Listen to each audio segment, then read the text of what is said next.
오늘 하나님의 말씀은 믿음의 태도 경쟁력이라는 말씀으로 여러분과 은혜를 나누기를 원합니다. 동기부여 전문가로 IBM에서 13년간 재직하고 최고의 교육가다라고 인정받았던 키스 헤럴이라고 하는 사람이 스스로 회사 생활을 하면서 우리 인생에서 태도가 엄청나게 중요하다. 그에 대해서 깨달은 바를 책으로 써서 냈습니다. 저자는 이런 얘기합니다. 능력은 바꿀 수 없지만 태도는 바꿀 수 있다. 그것을 우리 인생에서 항상 주목해야 한다라고 말합니다. 태도를 조금만 바뀌어도 생각은 놀랄 만큼 달라지고, 생각이 달라지면 믿음이 바뀌게 되고, 믿음이 달라지면 행동이 바뀌고, 더 나아가 인생이 바뀌게 된다라고 말합니다. 그러므로 행복하고 성공적인 삶을 살려면 좋은 태도를 선택하고 나쁜 태도를 좋은 태도로 바꾸라. 태도가 모든 것이다 라고 얘기합니다. 그래서 그 책의 오늘 영문판 제목이 뭐예요? Attitude is everything. 이게 더 좋습니다. 태도가 모든 것이다. 근데 이제 한글로 번역을 하다 보니까 태도의 결정력이라고 얘기했는데, 저는 이 책의 제목보다 원래 얘기했던 태도가 모든 것이다. 이게 더 의미 있는 제목인 것 같습니다.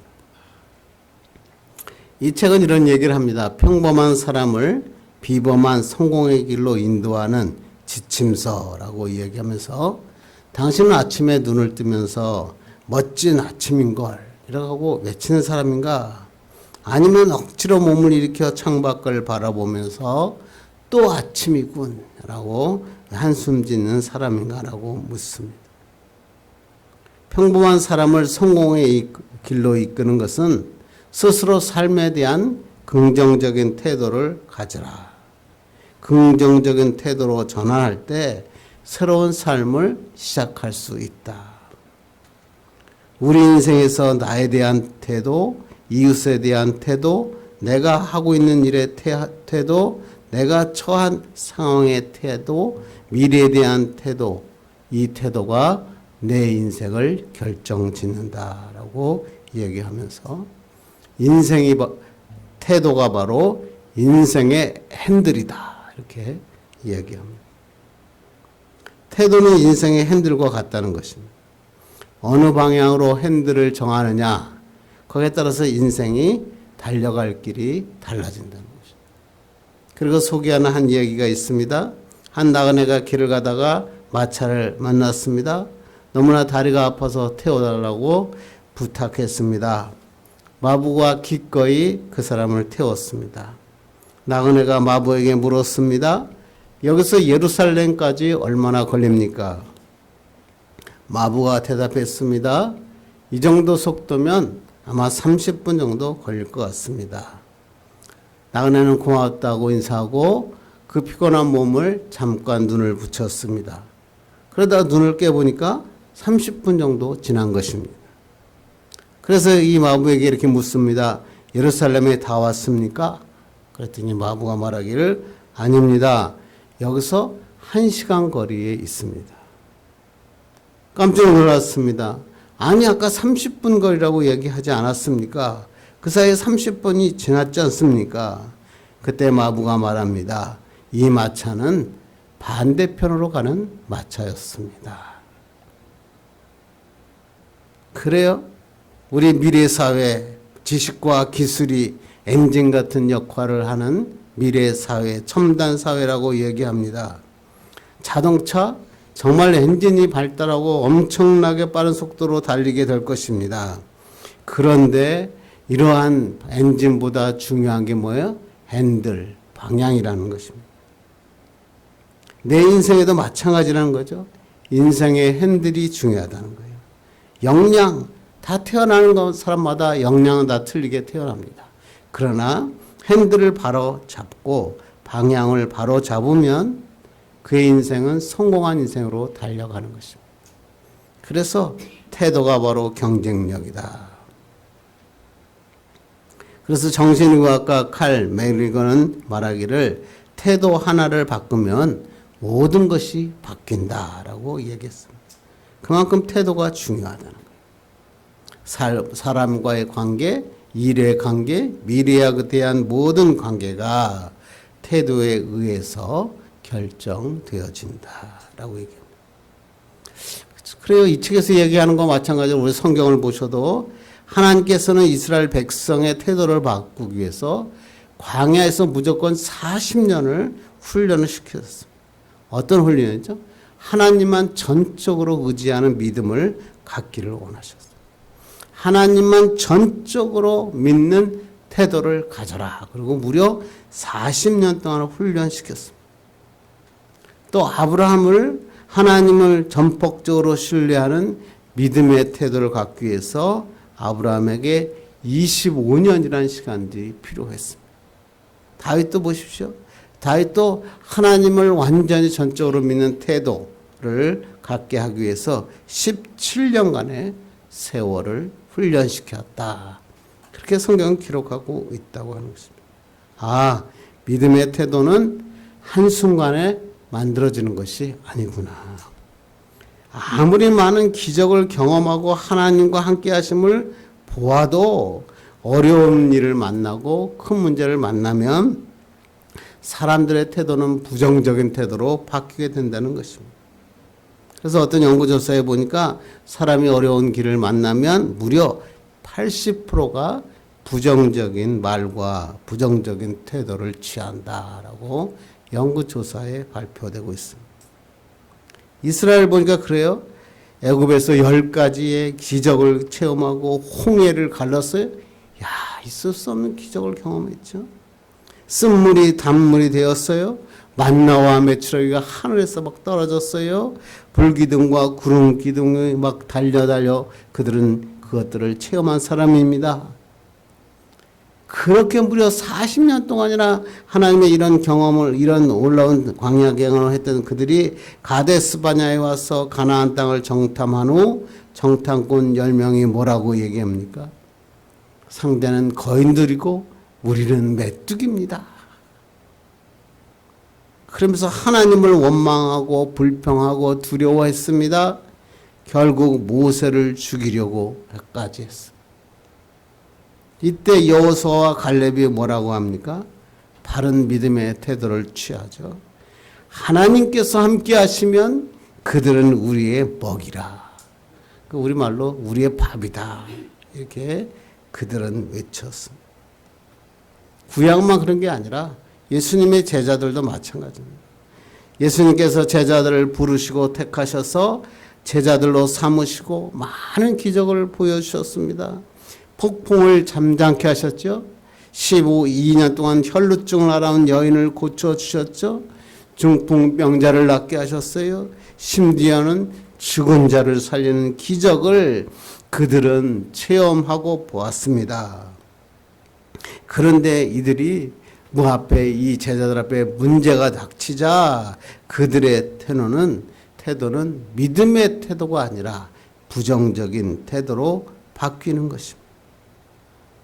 그들의 태도는 주님의 앞에 올바른 태도가 아니었다는 것입니다. 제자들은 이렇다면 우리는 어떻습니까? 그게 항상 성경은 우리에게 말씀하시는 거죠.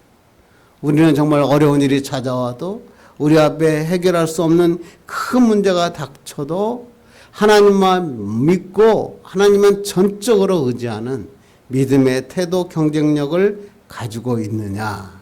그게 오늘 주님께서 우리에게 하시는 말씀입니다. 오늘 본문이 그런 문제죠. 우리 힘으로 해결할 수 없는 문제를 만났을 때 어떻게 믿음의 태도 경쟁력을 가져야 하는가. 거기에 대해서 오늘 본문은 보여주고 있습니다. 본문은 우리가 너무나 잘 아는 오병이어의 기적에 대한 이야기로 사복음서에 전부 다 기록된 기적 중에 유일한 기적이 오늘 오병이어의 기적인 것입니다. 한번 보겠습니다. 31절 32절입니다. 시작. 이르시되 너희는 따로 한적한 곳에 가서 잠깐 쉬어라 하시니 이는 오고 가는 사람들이 많아 음식 먹을 겨를이 없음이라. 이에 배를 타고 한적한 곳에 가실세.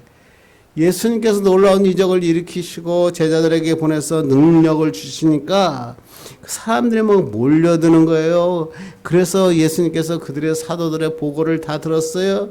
그들이 행한 일을 다 들고 그들에게 말합니다. 한적한 곳에 가서 쉬어라.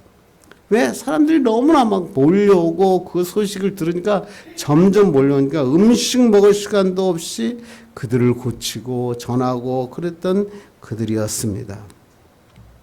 예수님도 사역에 지친 제자들 위해서 쉼을 강조하셨던 것입니다. 그래서 제자들은 쉼을 얻으러 배를 타고 한적한 곳으로 갔습니다. 지금 제자들이 있었던 곳이 가버나움이었는데 가버나움 한적한 곳이 어디냐면 벳세다까지 100길로 한 6.4km 정도 되는 거죠. 그런데 걸어서 돌아가면 무려 16km 정도 되는 거리였습니다. 그런데 배를 타고 예수님과 제자들 와서 도착해 보니까 글쎄 거기에는 더 많은 무리들이 이미 몰려와 있었다라고 하는 것입니다.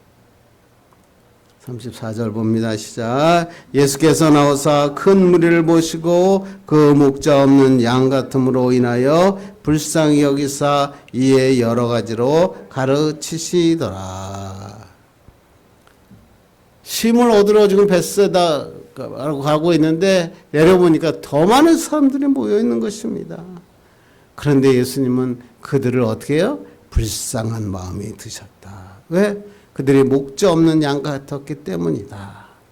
목자 없는 양은 스스로 그 먹이를 구해야 되는데 이 팔레스타인 지역은 목처지가 널려 있지 않아서 앞이 잘 보이지 않는 이 양들은 목처지를 스스로 찾을 수가 없어요. 그래서 목자가 없는 양은 한마디로 가장 불쌍한 상태. 목처지를 찾지 못하니까 그것에 굶어 죽을 수밖에 없는 상황과 같이 예수님께서 이스라엘 백성을 이렇게 보셨다. 또 하나님께서 예수님께서 복음을 전하시다 보니까 저물어 저녁 먹을 때가 되었어요. 근데 그것은 빈들이었어요. 그들은 먹을 수 있는 방법이 하나도 없었습니다. 그래서 제자들 이들을 먹이기 위해서 200데나리온어치의 돈이 필요합니다. 떡을 사야 됩니다. 이렇게 얘기하죠. 노동자 하루 품삯 우리가 10만 원으로 잡으면 200데나리온 하면 우리나라 지금 돈으로 하면 2천만 원 정도 돼요. 2천만 원도 문제지만 2천만 원으로 떡 2만 개를 어떻게 구할 수 있겠습니까? 불가능한 일이었습니다. 그런데 예수님께서 39절 한번 40절 보겠습니다. 시작. 제자들에게 명하사 그 모든 사람으로 때를 지어 푸른 잔디 위에 앉게 하시니 때로 100명씩 또는 50명씩 앉은지라. 예수님께서는 제자들에게 때를 지어 푸른 잔디 위에 앉게 하시고 떡 5개와 물고기 2마리를 가지고 하늘 들어 축사하시고 떡을 떼어 제자들에게 주셔서 나누게 하자. 이 모든 물고기도 모든 사람에게 나누게 하셨습니다. 그랬더니 어떤 일이 일어납니까? 42절로 44절입니다. 시작. 다 배불리 먹고 남은 떡 조각과 물고기를 12바구니 차게 거두었으며 떡을 먹은 남자는 5,000명이었더라. 이야, 놀랍죠. 여러분 너무나 잘 아는 말씀이죠. 모든 사람이 다 배부르게 먹었다. 요한복음에는 이거보다 더 강하게 얘기해요. 그들이 원하는 대로 주사. 그들이 원하는 대로 다 주었다. 그러고도 남았어요. 원하는 대로 먹고도 남는 역사가 일어났다. 12바구니의 떡, 그 바구니에 가득 차게 되었다. 무려 그 나들의 남자가 5,000명이었더라. 그러니까 5,000명이었다 그러면 무려 지금으로 계산하면 여자 어린이 이렇게 계산하다 보면 훨씬 늘어나서 2,000명이 넘는 2만 명이 넘는 사람들이 이 기적을 경험했다. 여러분 이 기적을 어떻게 생각하십니까? 오병이어의 기적이 진짜 일어났을까요? 이 오병이어는 예수님의 기적 능력을 입증하는 이야기 중에 사복음서에 전부 기록된 유일한 기적입니다. 그런데 이 기적을 보니까 해석하기가 어렵죠. 여러분은 어떻게 해석하십니까? 여러분 믿음이 있는 사람들이라 예수님께서 하시니까 당연히 이 놀라운 기적이 일어났을 것이다 라고 이야기합니다. 그러나 자유주의 신학자들은 이걸 보며 이렇게 얘기합니다. 아니 어떻게 이 사람들은 이것을 어떻게 이런 일이 있을 수 있느냐. 이 일은 어떤 거냐면 5,000명이나 되는 무리들이 9마일 이상을 걸어서 예수님 앞으로 몰려갈 때는 저들이 아무 준비 없이 여행을 했겠느냐. 특히 6월절 기간 동안 예루살렘 성지를 돌아다닌 순례자들은 무언가 먹을 걸 갖다가 가방에 넣고 다녔다. 그런데 어린아이가 도시락을 드리고 예수님께서 이 도시락을 가지고 하나님께 감사 기도를 드리니까 그제서야 자기 품 안에 감췄던 음식을 꺼내놓기 시작했다. 그래가지고 그것을 꺼내놨더니 거기 있는 사람들이 다 먹고도 12강들이가 남았다. 그러면서 이렇게 멋지게 이야기하더라고요. 예수님께서 변화시키신 것은 보리떡 5개와 물고기 2마리가 아니라 이기심과 탐욕으로 똘똘 뭉쳤던 사람들의 마음을 변화시킨 것이다. 어떻게 생각하십니까? 여러분이 잘 아는 우리 한국의 카톨릭, 지금은 돌아가셨지만 이 추기경이 이렇게 해석을 했어요. 그랬더니 사람들이 막 박수를 치고 막 멋지다. 교회에서 듣는 거와는 다른 얘기다. 예수님은 그 보리떡을 그걸 그렇게 해서 나눠 먹이신 게 아니라 사람들의 마음을 변화시키는 분이시다. 그리고 박수를 치고 그 사람이 죽음을 애도했어요. 여러분은 어떤 믿음을 가지고 계십니까? 라고 묻는 것입니다. 그러나 성경을 보세요. 이렇게 해석할 수 있는 아무런 근거도 없어요. 그리고 이 오병이어의 표적은 예수님께서 사람의 마음을 변화시키는 표적이 아니라 예수님께서 생명의 떡이시다라고 하는 것을 모든 사람에게 알게 하신 기적이라고 성경은 기록하고 있어요. 예수님의 기적을 사람들이 합리적인 생각으로 합리화하고 그 기적을 부정적으로 바라보는 태도를 가지면 사람들은 좋아합니다. 왜? 나와 똑같은 생각을 하니까. 내가 생각할 수 있는 사람을 저 사람도 생각하구나. 그런데 그것은 사람의 생각이고 믿음의 태도가 아니다. 뭘 꼭 지키셔야 돼요? 이 세상 그 무엇보다, 이 세상의 그 어떠한 일보다 더 크신 분이 계시는데 그분이 예수님이시다. 이걸 믿는 게 그리스도입니다. 그래서 우리는 믿음의 태도가 중요합니다. 하나님의 기적을 자기가 가지고 있는 조그만 생각으로 합리적인 생각, 이성, 그거로 부정적으로 해석하면 말씀을 읽을 수가 없습니다. 그렇다면 우리는 이 기적에 대해서 어떤 믿음의 태도를 가져야 됩니까? 믿음의 경쟁력, 믿음의 태도 경쟁력을 방해하는 것은 무엇이고 어떻게 하면 우리가 믿음의 태도 경쟁력을 높일 수 있습니까? 오늘 한번 본문을 통해서 살펴보고 은혜 받기를 바랍니다. 첫 번째, 믿음의 태도 경쟁력을 높이기 위해서는 가장 먼저 부정적인 태도를 버려야 된다. 35절로 36절 보겠습니다. 시작. 때가 저물어가매 제자들이 예수께 나와 여짜오되 이것은 빈들이요 날도 저물어가니 무리를 보내어 두루 촌과 마을로 가서 무엇을 사 먹게 하소서. 때가 저물었다. 저녁 먹을 시간이 됐다는 거죠. 그들이 있는 곳은 빈들이었다.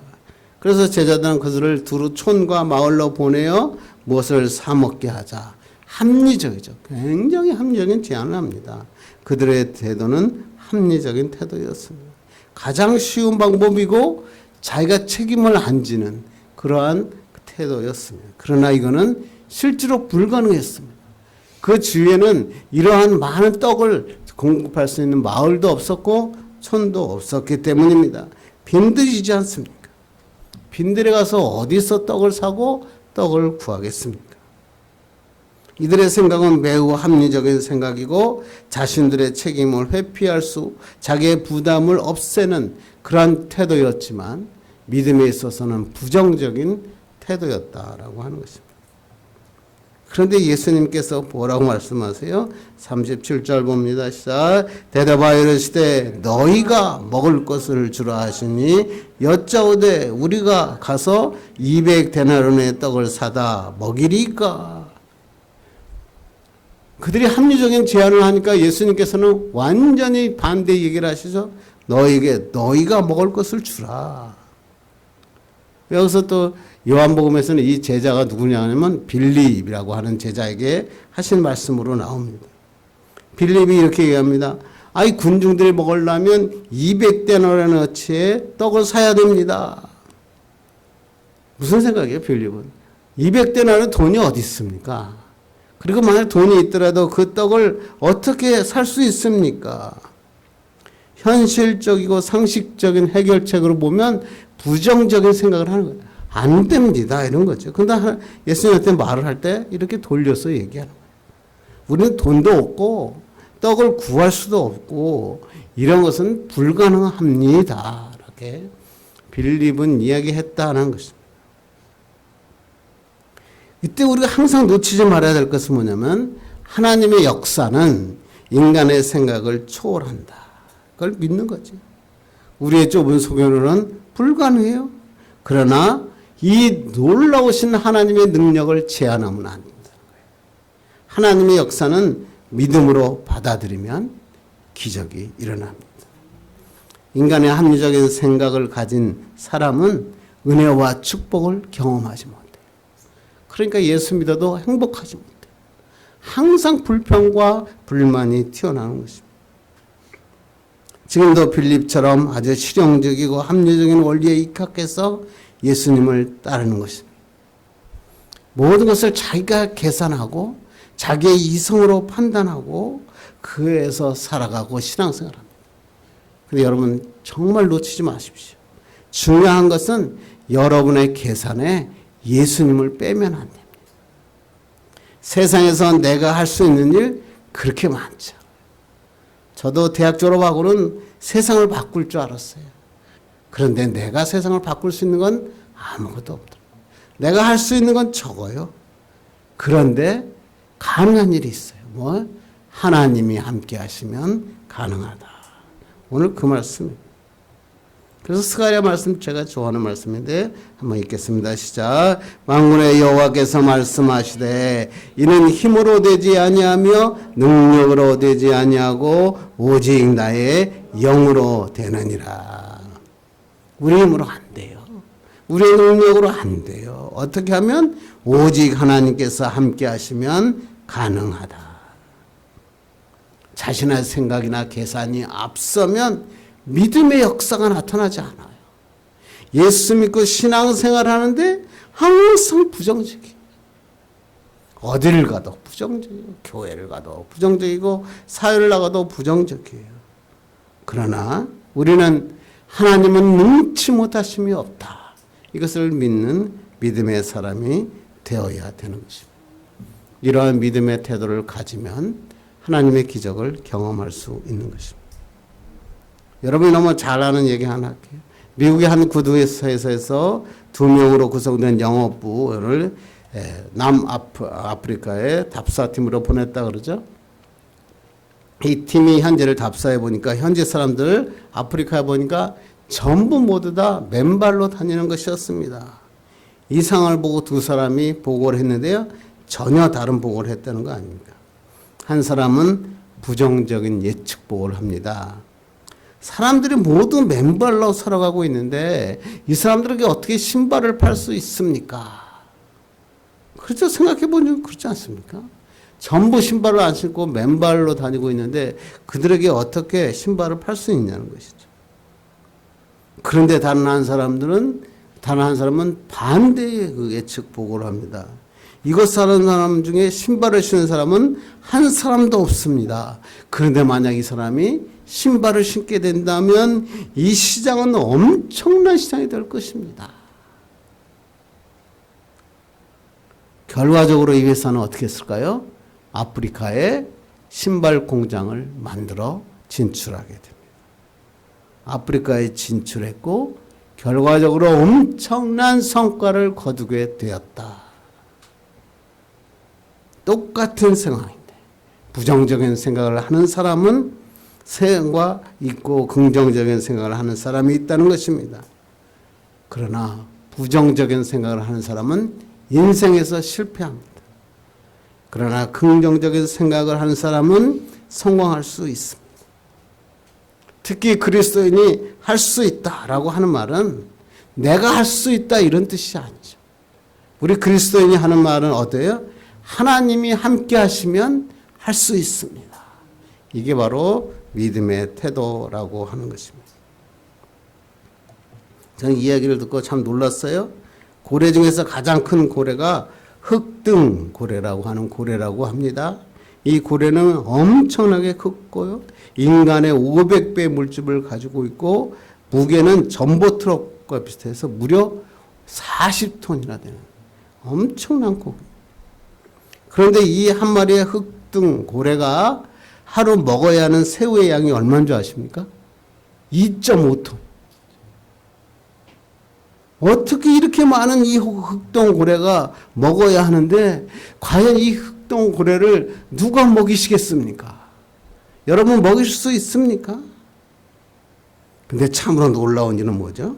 하나님께서 바로 이 고래 떼를 먹이셨다는 것입니다. 지금도 먹이시고 있다는 것. 이게 기적 아니에요? 그래서 예수님께서 성경에 뭐라고 얘기하십니까? 내가 너에게 말하니 너희 목숨을 위하여 무엇을 먹을까 무엇을 마실까 또 몸을 위하여 무엇을 입을까 염려하지 말라. 공중의 새들을 보라. 새들은 씨앗을 뿌리지도 않고 거두지도 않으며 곡물 창고에 모아들이지도 않아도 하늘에 계신 너희 아버지께서 기르시나니 너희들이 재물보다 더 귀하지 아니하냐. 우리는 불가능해 보이는데 하나님은 가능하게 하시는. 그런데 예수 믿으면서도 걱정과 근심 속에 살아가는 사람이 있습니다. 그러나 오늘 다 버리시오. 하나님께서 우리를 먹이시고 풍요롭게 하시고 미래의 길을 열어주실 것입니다. 두 번째 믿음의 태도 경쟁력을 높이기 위해서는 부정적인 태도를 버리고 어떻게 된다? 항상 맡기고 순종하는 태도가 필요하다. 38절 보겠습니다. 시작. 이르시되 너에게 떡 몇 개가 있는지 가서 보라 하시니 알아보고 이르되 떡 5개와 물고기 2마리가 있더이다 하거늘. 제자들이 부정적인 태도를 취하자 예수님께서 그들이 떡 몇 개를 가지고 있는지 알아봐라. 그들이 알아봤더니 떡 5개와 물고기 2마리를 가지고 있습니다. 안드레가 한 얘기죠. 그 요한복음은 어떻게 기록하고 있습니까? 시작. 여기 한 아이가 있어 보리떡 5개와 물고기 2마리를 가지고 있나이다. 그러나 그것이 이 많은 사람에게 얼마나 되겠사옵나이까. 현실은 봤는데 그 다음이 뭐예요? 그것이 이 많은 사람에게 얼마나 되겠느냐. 뭐라고요? 많은 사람들 먹이에는 턱없이 부족하다. 이런 얘기죠. 이 어린아이 보세요. 제자들에 비하면 약하고 어리잖아요. 아마 부모님과 함께 어떤 문제를 해결하기 위해서 예수님을 쫓아왔겠죠. 당시 부자들은 보리떡 대신에 밀가루 떡을 가지고 다녔다 그래요. 그런데 이 어린아이가 보리떡을 가지고 왔던 걸 보니까 그것도 가난한 집 아이였던 것 같습니다. 그런데 이 어린아이가 자신이 먹고자 쌓은 도시락을 예수님께 바쳤다. 자신이 혼자 먹으면 끝나는 도시락이죠. 자기도 지금 배가 고팠을 거 아닙니까? 그리고 그곳에 있는 많은 사람들 중에 또 도시락을 가지고 온 사람도 있지 않았겠습니까? 그런데 성경을 보니까 이 아이만 도시락을 예수님께 드렸다는 것이죠. 순수한 믿음. 어떤 믿음? 주님께 맡기는 믿음. 이게 참 멋진 믿음입니다.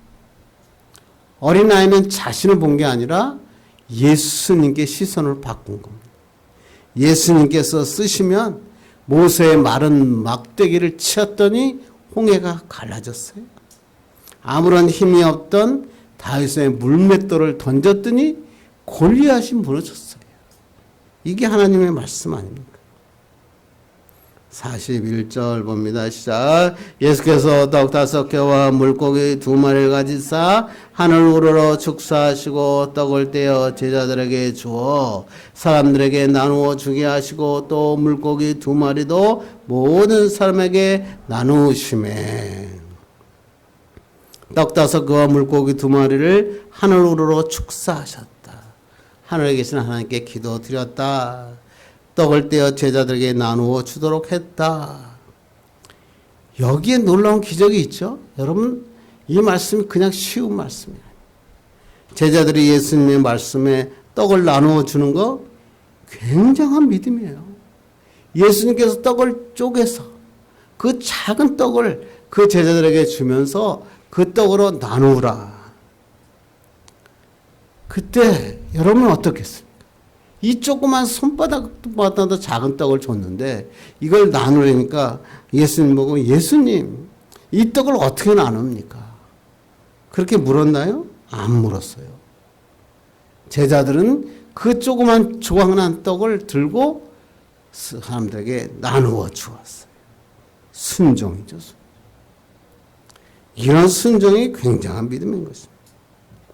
이 순정한 믿음을 가질 때 남자만 5,000명, 어떤 그러니까 약 한 2만 명 되는 사람들이 먹고 12강짜리가 남았다.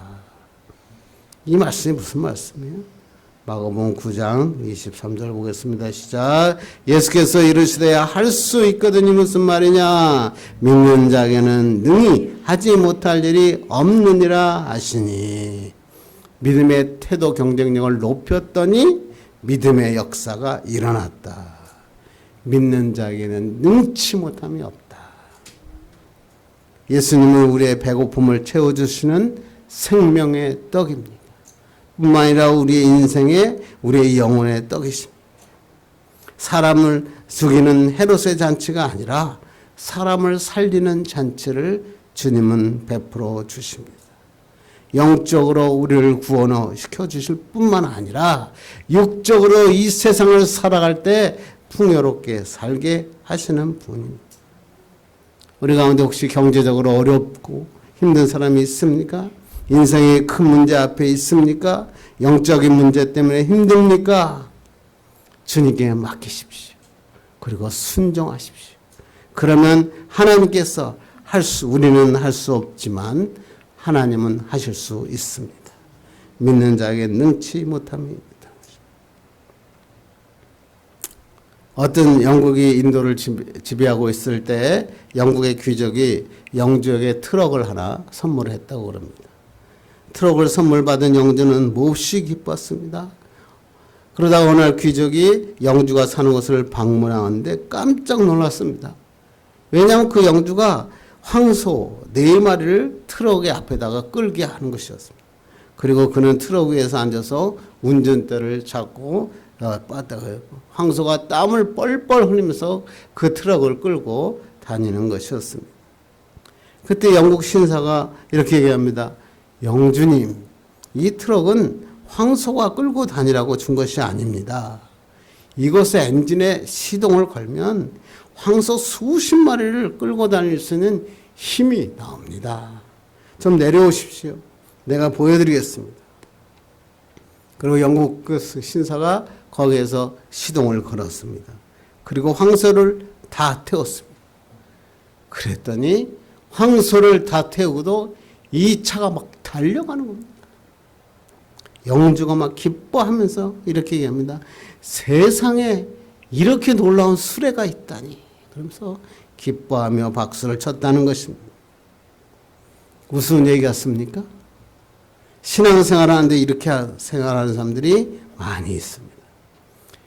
예수님께서 하나님께서 우리에게 성령을 보내주셔서 이 세상을 살아갈 때 성령의 능력으로 살게 하셨는데 성령의 엔진을 끄고 자기의 힘으로 뻘뻘 흘리면서 예수 믿기가 왜 이렇게 힘드냐? 예수 믿기가 너무 힘듭니다, 하나님. 이 세상에는 살기가 너무 힘듭니다. 기도하기도 힘들고 전도도 힘들고 말씀 읽는 것도 힘들고 신앙생활이 정말 힘듭니다. 이렇게 외치는 사람이 있습니다.